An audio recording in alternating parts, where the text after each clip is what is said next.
This is Josh Bycer from GameWisdom.com. I hope you enjoyed this Critical Thought, your daily discussion on game design. Hello and welcome to today's Critical Thought. As always, before we get started, thank you to 924 subscribers here on YouTube. Hope everyone is enjoying the great content. For you first-timers, be sure to, of course, like and subscribe as we're on our way to 1,000. If you haven't voted yet for the 900 Let's Play, your choices are between a run of Fez, Bastion, or Aquaria. You have until Tuesday the 22nd of November to decide. For today's Critical Thought, we're going to turn to a little piece I was reading on Gamasutra earlier this week. It was an interview by Shigeru Miyamoto back in 1998, and he talked about the importance of saving the first or second level of your game as the last thing that you design. And I was thinking about that some more, and it dawned on me a really good topic to talk about on a Critical Thought, and that is putting your best foot forward, or the first 15 to 30 minutes of your game's design that you're going to show to someone. There's two parts of this, and I'll start with the first one, and this one's a little bit quicker. Anyone who's worked on a game will tell you that a game's design does not stay 100% the same from the beginning of the project to the end. Designs will be changed, altered, and adjusted accordingly depending upon how you're seeing the mechanics come, as well as feedback from testers. What that means is that the first level that you're designing will most likely not be in your final game in that kind of form, which is different from other kinds of products. You're not going to build the 10th floor of a skyscraper before you build your first. But game development is different. You're not going to know how a project or how your mechanics are going to come out until very much near the end of the game when you figured everything out. And this is what Shigeru Miyamoto was suggesting with that. That once you know how the mechanics are going to be, what you're expecting of the player, then you want to design the first or second levels accordingly to ease the player into that kind of mechanics and into that kind of design. And that takes me to the main message for today's Critical Thought, and that is the importance of making sure the first thing you show the player is the best representation of your game. Too many games we've seen, especially from the indie market, tend to focus on the long game. The quote-unquote the real game begins at X. You know, the first 2-3 hours of the game you're still trying to figure things out, and then it's going to magically click 3-4 hours down the line. There's the infamous example of just super long tutorials from Final Fantasy, I want to say 14. But the point is, you really only have a limited time span for someone to get into your game. After that, if they are not invested, they're going to walk away. And for a lot of people, including myself, that time is between 15 to 30 minutes. And I know for developers listening to this, that sounds like an awfully short amount of time, especially when we're talking about massive games like Stellaris, Europa Universalis, or even RPGs, Shin Megami Tensei, Final Fantasy, etc.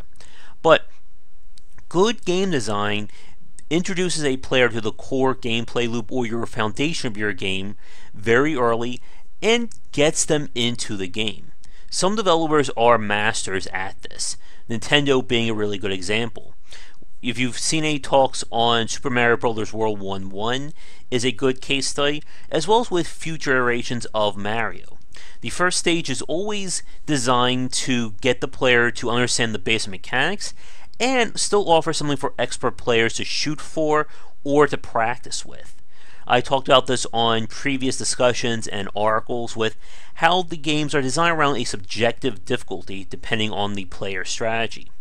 But when it comes to designing a good first stage or putting your best foot forward, that can be very tricky. As we've said, there are games built on multiple systems, Civilization, Europa Universalis, etc., that it's not easy to show the first 15 to 30 minutes of play. That's why you really need a good, strong tutorial, something that is designed for casual people and to get them up to speed and get them learning your game quickly. On another post I wrote, I talked about the 3 core lessons you want to teach someone are: what am I doing? How do I do it? Why do I do it? And as we've said, action games are easier to teach this because it's all built directly into the levels and the game space accordingly. You know why you're going to jump over a pit, because if you don't, you're going to die. But try explaining to someone, why should I adjust my science budget in a civilization game? Why should I build a granary? It becomes a lot harder to properly digest this stuff. But here's the little secret about game development, especially about marketing it to people.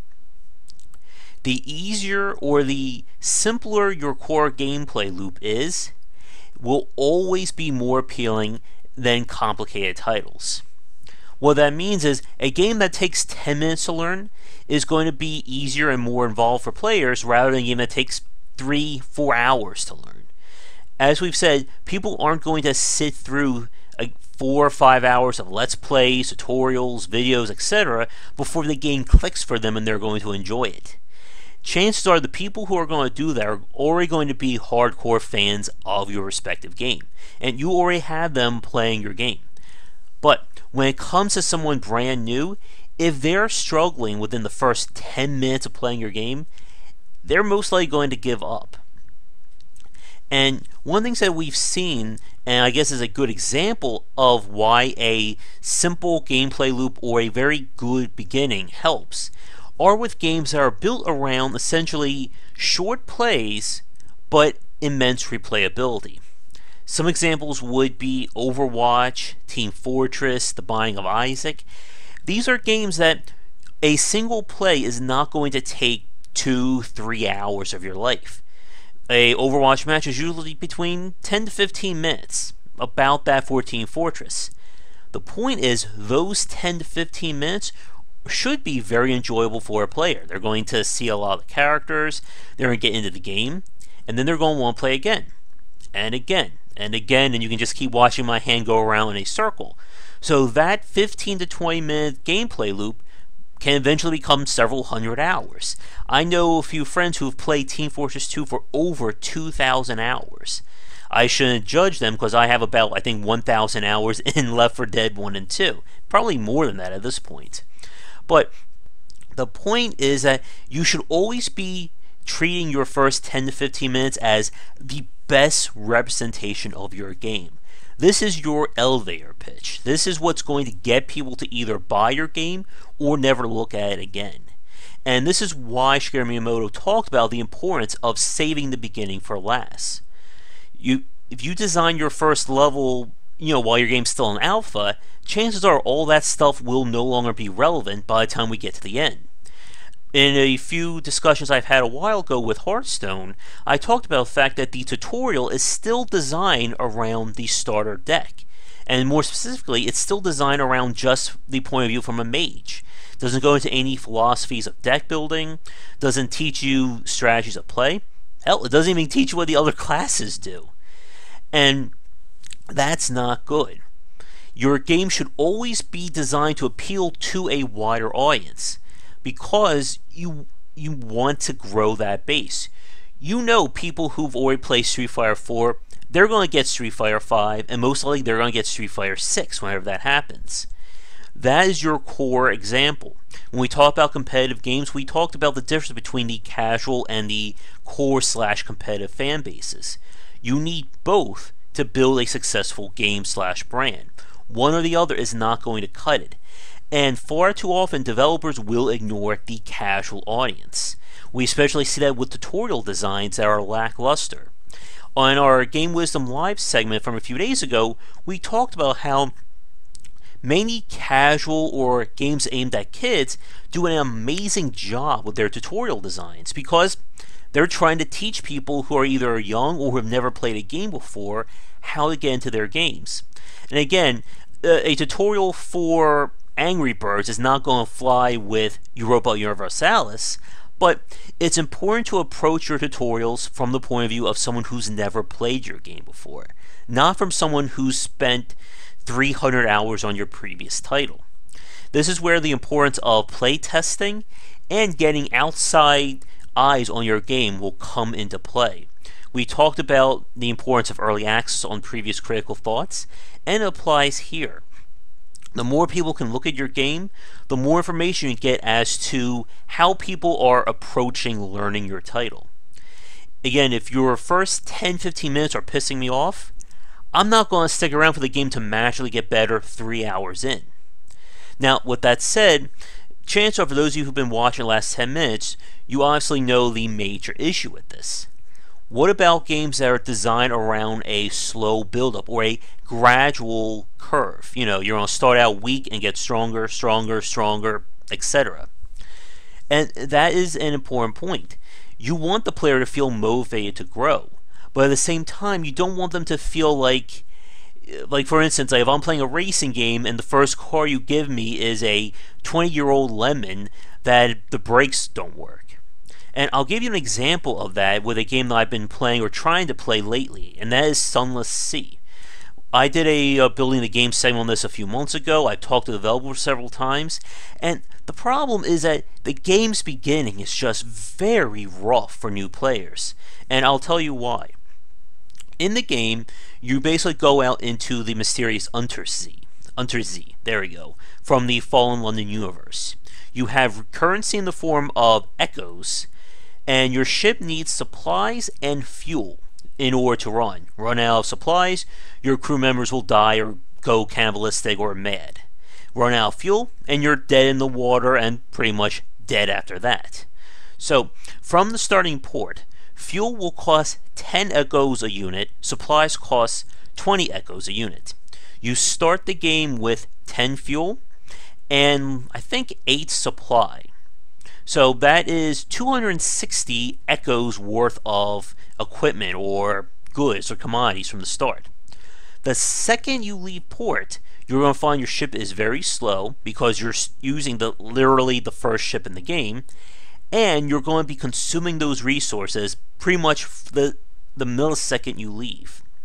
Now, what that means is you're going to be immediately declining.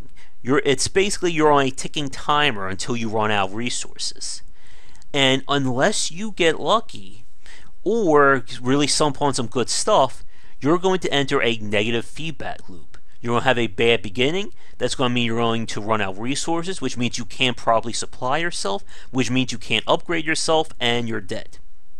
And the problem with Sunless Sea is that the first 15 to 30 minutes of the game are just not enjoyable. You have a slow ship, so it's going to take a long time to get anywhere. You're constantly running out of resources, which you can't restock easily. In the beginning of the game, you're supposed to get money by delivering port reports from the various things on the map back to your home base. But when you deliver them, you're going to get like 20 to 30 echoes a port report. But as I just said, it's going to cost you, in order to get to a reasonable number of supplies to explore, you're going to be running about 260 echoes just to break even so you can go back out and explore. And again, if you don't get the resource that you need, it's just going to be, again, a cycle of failure. Now, what happens is if you stick with the game and you learn, you get lucky, the mid part of the game is going to be very enjoyable. You'll have a huge ship. You'll be able to go a lot faster. You'll be able to engage more and do more stuff on the ocean. But to get to that point, to get to when the fun starts, requires a lot of heartache and a lot of headaches playing the game. And that's what you don't want to do.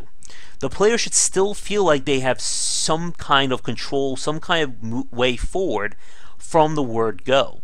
When they don't feel like that, they're going to get frustrated. This is the lessons that Nintendo and Blizzard have, hammered into their designs. World of Warcraft being an amazing example. The game from the beginning is very fun. You're exploring, you're experimenting with your powers, you're leveling up quickly. And it doesn't start to slow down until maybe, again, it's been a while since I played World of Warcraft, but maybe like level 20, maybe level 30. Again, I haven't played the game in over 12 years, so correct me if I'm wrong on that point. But again, the core feedback loop, or the first 15 to 30 minutes of their games, are very enjoyable. They're very welcoming for new players. Now, with that said, there are some unique exceptions. The Soul series, for instance, are built on very challenging starts, which is supposed to train you to get better. So the game should actually be getting easier as you get further in, as you're mastering the mechanics and building your character up. Now, those games are not aimed at accessibility, so we can't really include them in the same breath as we're talking about games like Mario, Overwatch, Binding of Isaac, etc. But even with that said, they do a good job of easing you in. There is always a tutorial that walks you through the mechanics. The first 15 to 30 minutes are exciting as you're exploring this strange world. It doesn't take long for a Souls game to introduce you to what you're going to be doing. And that's the other key point. Games like Final Fantasy XIV, for instance, held the player's hand for such a long time that by the time they get introduced to the world, they may already be bored of it. There's that magic balance of moving quick enough that players aren't getting bored, but also slow enough that they're still able to grasp and process what they're doing. And that is going to be another topic in of itself, because if we start talking about that, we'll be here for another 20 minutes. But to wrap up today's critical thought, again, as developers, save the first thing you're going to show the player until the very end. It'll allow you to have a greater grasp of what your mechanics are, and hopefully you've had the chance to talk to new players and get their feedback on what they're getting stumped at, what's confusing them, and integrate that into your tutorial or your first level. As we've said, the more you hammer that stuff in, the more refined that first levels or the first impression, the better or more appealing your game's going to be. You should be examining the hell out of the first 15 to 30 minutes of your game. That should be the best representation of your title. You should never tell a player that the game doesn't start until hour 3, or just watch 2 hours of Let's Plays and then the game will click. If you can't show the merits of your game within the first 30 minutes, you're going to lose out on everyone but the hardcore fans that you've already won over. If you have any questions or comments regarding this, be sure to leave them below. If you have any good examples of games that make a really strong showing, let me know in the comments as well. Like I said, games like the Mario series and even the titles from Blizzard are good examples, but I'm sure there are other ones out there. For today, as always, once again, thank you for everyone who is liking and subscribing. We are getting on our way to 1,000. Be sure to once again vote for the 900 Let's Play. And once again, I'm Josh Bycer from GameWisdom.com, where we examine the art and science of games. Thanks for watching today's Critical Thought, and check back tomorrow for more great content. Have a great night. Thank you so much for watching this video. If you enjoy it, be sure to like and subscribe to the channel, and of course share with your friends. It always helps out. For daily posts on all manner of game design and industry topics, check out game-wisdom.com. To support the site and everything that I do, be sure to check out the Patreon campaign.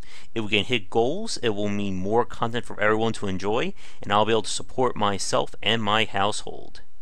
If you want to follow me, you can find me on Twitter at GWBycer for updates throughout the day and random thoughts from me. And lastly, you can find me on Twitch right over there at GWBycer for daily streams most nights around 10 Eastern.